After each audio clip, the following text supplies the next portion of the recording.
In 1942, a curator at the Cleveland Museum of Natural History named David Dunkel pulled a dinosaur skull out of the Hell Creek Formation in Montana. It was small, barely 60 centimeters long, about 2 feet, which by Tyrannosaur standards is closer to a large dog's skull than a king's. And yet packed into that small skull were 16 to 18 teeth on each side of the lower jaw. More teeth than almost any other tyrannosaur species we've ever found. Adult Tyrannosaurus rex included, which typically carries something closer to 11 or 12. That single mismatch, a skull too small to belong to an adult predator, but a tooth count too high to belong to a juvenile one, is the seed of an argument that ran, more or less continuously, for the next 83 years. It split paleontologists into two camps, dragged in a stolen fossil-grade legal battle over a completely different specimen, and wasn't actually resolved until two papers landed back-to-back in October and December of 2025. Less than a year before you're watching this. This is the story of Nanotyrannus, the dinosaur that spent the better part of a century as either a distinct dwarf-sized tyrannosaur, hunting in the shadow of Tyrannosaurus rex, or nothing more than an awkward teenager that hadn't finished growing up yet. And for 83 years, nobody could prove which one it actually was. Charles Gilmore, working with Dunkel's skull a few years later, described it in 1946 as a new species, but he filed it under an existing genus, Gorgosaurus, calling it Gorgosaurus lancensis, essentially treating it as a small, unusually toothy cousin of a tyrannosaur already known from further north. For over 4 decades, that's where the specimen sat, a curiosity in a drawer, mostly unremarked upon outside specialist circles. Then, in 1988, 3 paleontologists, Robert Bakker, Phil Curry, and Michael Williams, took a fresh look at CMNH 7541, the same skull, and came away convinced Gilmore had undersold it. They didn't think this animal belonged in Gorgosaurus at all. They thought it deserved its own genus entirely, something that reflected just how different its proportions were from every other tyrannosaur on record. So they renamed it Nanotyrannus lancensis, dwarf tyrant. And with that name, the argument that would define this animal for the rest of the century officially began. Here's what Bakker, Curry, and Williams were actually looking at, because the case for a genuinely distinct small tyrannosaur was never flimsy. Start with those teeth. 16 to 18 per side is a count matched by almost no other tyrannosaurid, and the teeth themselves are shaped differently too. Narrower, more blade-like, built more for slicing than for the bone-crushing bite Tyrannosaurus is famous for. Then there's the skull itself, proportioned in a way that didn't look like a scaled-down T-Rex skull, so much as a genuinely different design. With its own arrangement of skull openings and, as later research would emphasize, its own pattern of nerve canals and sinuses, the kind of fine anatomical wiring that tends to get fixed early in an animal's life and doesn't dramatically reorganize itself as the animal grows.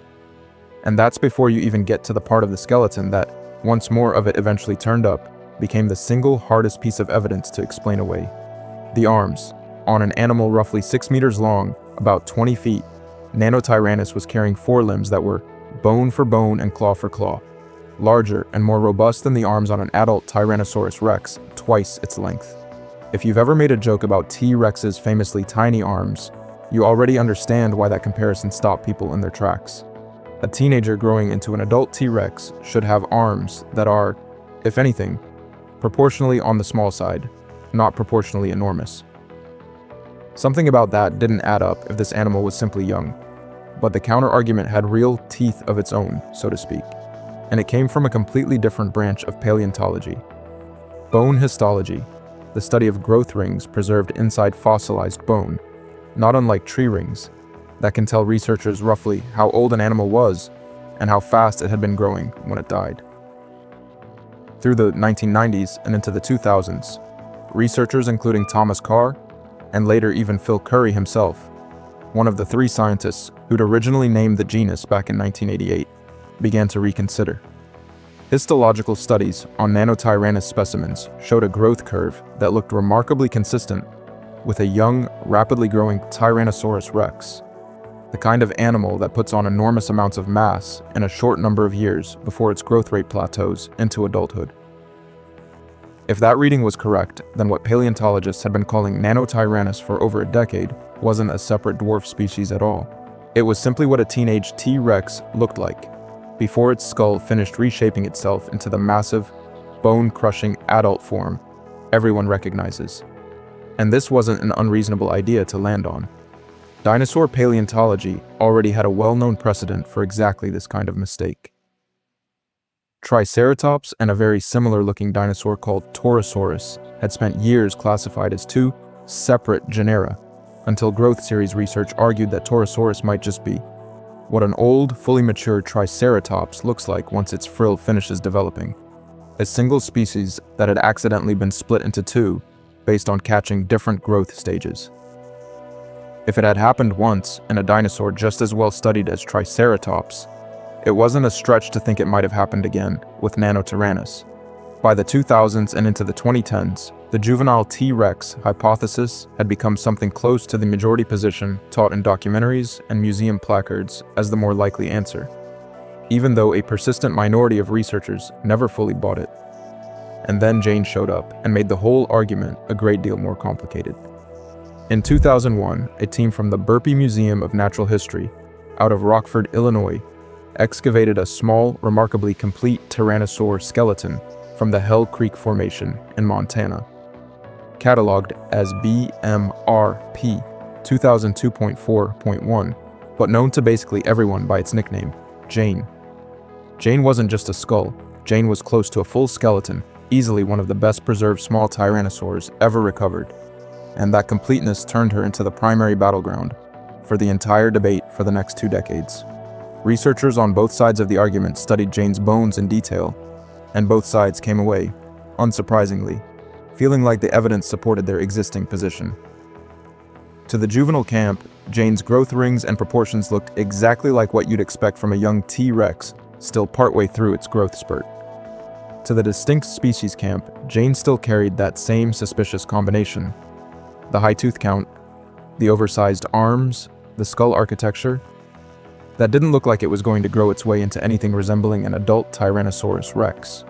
For roughly 20 years, Jane was paleontology's most famous hung jury, endlessly re-examined, never quite settled, museum goers in Rockford walking past a skeleton, whose entire identity was, quite literally, still being argued over in academic journals while it stood on display. While Jane sat at the center of 2 decades of scientific back and forth, a second specimen was about to enter the story in a way nobody could have scripted. And this part of the tale barely has anything to do with paleontology at all. It's a legal drama. In 2006, 3 commercial fossil hunters, Clayton Phipps, Chad O'Connor, and Mark Eatman, working a ranch in northeastern Montana, uncovered something almost unbelievable. 2 dinosaur skeletons preserved together in a single block of rock, a tyrannosaur and a ceratopsian, positioned as though they'd been locked in combat, or at the very least, buried together, at the moment of death, roughly 67 million years ago. The press nicknamed them instantly, the Dueling Dinosaurs. It's the kind of fossil that museums dream about, complete enough in places to preserve traces of skin alongside the bone, an entire frozen moment from the last days of the dinosaurs. And then it disappeared into a legal filing cabinet for over a decade. Here's the problem. The fossils had been found on a ranch, and in Montana, as in a lot of the American West, the rights to what's under the surface of a piece of land can be split off and sold separately from the land itself, meaning one party can own the surface where you grow crops or graze cattle, while a completely different party owns the mineral rights beneath it. The Dueling Dinosaurs specimen, appraised at somewhere between $7 and $9 million, got caught directly in that split. The people who owned the surface of the ranch said the fossils were theirs. The people who separately owned the mineral rights argued that fossils, like coal or gold or oil, counted as minerals too, and therefore belonged to them instead. What followed was a genuinely prolonged legal battle that worked its way all the way up to the Montana Supreme Court, which eventually had to answer a question the state's mining laws had simply never anticipated. Is a dinosaur skeleton legally the same kind of thing as a vein of copper? The court ultimately ruled that it isn't, that fossils belong to the surface owner rather than the mineral rights holder, a decision that settled the ownership question, but only after the fossil itself had spent years sitting largely inaccessible. to the broader scientific community while the case worked its way through the courts. Eventually, after the legal dust settled, the specimen was acquired for research and public display by the North Carolina Museum of Natural Sciences, cataloged as NCSM 40000, and given a new working nickname, Bloody Mary, sometimes referred to by researchers as Manteo. And it's this specimen, sitting untouched by serious anatomical study for the better part of 2 decades, thanks to a courtroom fight over mineral rights, that finally gave paleontologists the one thing the Nanotyrannus debate had never actually had. Not another skull, not another isolated growth ring sample. A complete, well-preserved skeleton of a small tyrannosaur, ready for the kind of full-body analysis that could settle the argument once and for all. That analysis arrived in October 2025 in a paper published in Nature by Lindsay Zano and James Napoli, and the headline finding was about as unambiguous as paleontology gets. Using growth rings, the degree of fusion in the spinal vertebrae, and other developmental markers that reliably indicate skeletal maturity, Zano and Napoli determined that the Dueling Dinosaurs Tyrannosaur was around 20 years old when it died, and, critically, that it was done growing. Its skeleton showed the closed sutures and plateaued growth pattern of a mature adult animal, not a rapidly expanding teenager still years away from its adult size. And this mature, fully grown animal was still small, roughly 6 meters long, still carrying that same suspicious set of features that had shown up in every Nanotyrannus specimen going back to 1942. The oversized forelimbs, the elevated tooth count, a distinct number of vertebrae running down its tail, and that same telltale pattern of nerve canals and sinuses in the skull. The kind of structural detail that gets locked in early in development and simply doesn't reorganize itself as an animal ages. An adult, fully mature tyrannosaur built like this, at this size, cannot be a teenage Tyrannosaurus rex still waiting to finish growing, because it had already finished growing and it had finished at a fraction of T-Rex's adult size. Whatever this animal was, it was never going to become a Tyrannosaurus rex. Zano and Napoli didn't stop at confirming the genus. They went back to Jane, the Burpee Museum specimen that had spent 20 years as the field's most contested individual, and compared her anatomy directly against the newly confirmed Dueling Dinosaurs skeleton. The differences were consistent enough and distinct enough from both Nanotyrannus lancensis and from Tyrannosaurus rex that the researchers concluded Jane wasn't simply a smaller example of the same species Backer, Curry, and Williams had named back in 1988. She was something else again, a second, previously unrecognized species within the same small-bodied lineage. They gave her the name Nanotyrannus lithius, and the species name itself carries a small piece of poetry worth pausing on. Lithius references the river Letha from Greek mythology, the river of forgetting that ran through the underworld, a deliberate nod to just how long this animal had sat in plain sight on public display in a museum in Illinois, while its true identity stayed effectively forgotten, buried under 2 decades of inconclusive argument. 20 years of visitors walking past Jane's skeleton, and it took until late 2025 for anyone to be able to tell them, with real confidence, exactly what they were looking at. If Zano and Napoli's paper had been the only study to come out, it would already have been the biggest development in Tyrannosaur paleontology in years. Instead, barely 2 months later, a second independent study landed and closed the loop in a way that felt almost too tidy to be real. In December 2025, a team led by Christopher Griffin at Princeton published a paper in Science, examining an entirely different piece of anatomy. The hyoid bone, a small, easily overlooked bone in the throat that helps support the base of the tongue. Bone histology on the hyoid can reveal developmental maturity in much the same way it can in larger limb bones. And the specimen Griffin's team examined wasn't the Dueling Dinosaurs skeleton, or Jane. It was CMNH7541, the original skull. The same 60-centimeter skull David Dunkel had pulled out of the Hell Creek Formation back in 1942, the one Gilmore had described in 1946, the one Backer, Curry, and Williams had renamed in 1988. The single specimen that had started this entire 83-year argument in the first place. Griffin's histology confirmed that this original holotype, too, was skeletally mature. Not a juvenile. Not a teenager caught mid-growth spurt. A fully developed adult of its own small-bodied species, exactly as it had appeared to Bakker, Curry, and Williams back in 1988, before 4 decades of counter-evidence had made that original call feel more and more like an overreach. 2 separate research teams working with 2 separate bones from 2 separate specimens, using 2 different histological techniques, published 2 months apart in 2 different top-tier journals, and arrived at the same conclusion from opposite directions. That's about as close to an airtight case as paleontology tends to get. So what actually changes now that the argument is over? More than you might expect. For decades, the working assumption in late Cretaceous North America was relatively simple. Tyrannosaurus rex sat alone at the top of the food chain, an unrivaled apex predator patrolling an ecosystem where every other meat-eating dinosaur its size had already gone extinct millions of years earlier. Confirming Nanotyrannus and adding a second species, Nanotyrannus lithaeus, on top of that, means that picture was wrong. The Hell Creek Formation, in the last few 100,000 years before the asteroid impact that ended the Mesozoic, wasn't hosting one apex predator and its awkward teenagers. It was hosting at least 2 genuinely different predatory tyrannosaurs living alongside each other, built for completely different jobs. Tyrannosaurus rex, reaching lengths approaching 12 meters, close to 40 feet, built heavy. Built to deliver a bone-crushing bite that could shatter the skeleton of prey many times its own size. And Nanotyrannus, topping out around 6 meters, closer to 18 feet, built leaner, longer-legged, and by most reconstructions considerably faster and more maneuverable, relying on speed and agility rather than raw bite force, hunting smaller, quicker prey that a lumbering adult T-Rex would never have bothered chasing in the first place.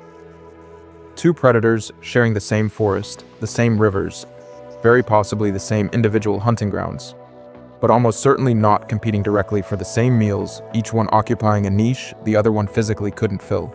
There's a broader lesson buried in all 83 years of this, and it's one worth sitting with for a second, because it's not really a story about one dinosaur. It's a story about how easy it is to force new evidence into an old framework instead of questioning the framework itself. For decades, researchers on the juvenile T-Rex side of this argument weren't acting in bad faith. They were following a real, well-established precedent, the Triceratops Torosaurus growth series, and applying a legitimate scientific method, bone histology, to a genuinely difficult problem. Distinguishing a small adult animal from a large animal that simply hasn't finished growing yet, using nothing but scattered, incomplete fossils.